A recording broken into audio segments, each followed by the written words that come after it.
ശ്രീ ജയരാജ് വാര്യർ അദ്ദേഹത്തിന് casual talk.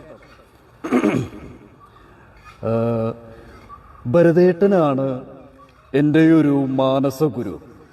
ഭരതേട്ടൻ Kunchan Nambiar എന്ന cinema എടുക്കുന്നതിന് വേണ്ടി കുഞ്ചൻ നമ്പ്യാരെ കുറിച്ച് കൂടുതൽ കാര്യങ്ങൾ അറിയുന്ന ആളുകളെ തപ്പി നടക്കുന്ന സമയത്താണ് എന്നിൻ്റെ ഒരു സുഹൃത്ത് പരിചയപ്പെടുത്തുന്നത്. സ്റ്റാൻഡപ്പ് കൊമേഡിയനും കോളമിസ്റ്റുമായ ശ്രീ സജീഷ് കുട്ടനല്ലൂർ. അദ്ദേഹത്തിൻ്റെ ഒരു ലൈവായിട്ടുള്ള സംഭാഷണ രീതി.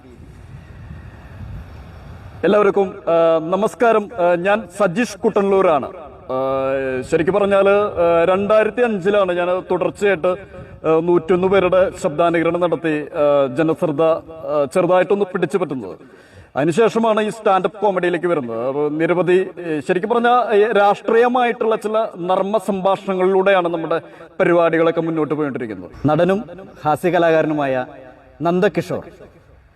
ഹൈ, ജയപ്രകാശ് കുളൂർ എന്ന് പറഞ്ഞ ഒരു നാടകപ്രവർത്തകൻ അദ്ദേഹം എന്നോട് പറഞ്ഞു, നടനെന്ന രീതിയിൽ നിങ്ങൾ ശ്രദ്ധിക്കപ്പെടണമെങ്കിൽ വൺ മാൻ ഷോ ചെയ്യണമെന്ന് പറഞ്ഞു. അങ്ങനെ 1992 ജൂൺ 1 കോഴിക്കോട് ടൗൺ ഹാള് എന്റെ പേരിൽ വാടകയ്ക്ക് എടുത്തിട്ട് അവിടെ ഒരു പരിപാടി അവതരിപ്പിച്ചു. അതങ്ങോട്ട് കേമായി.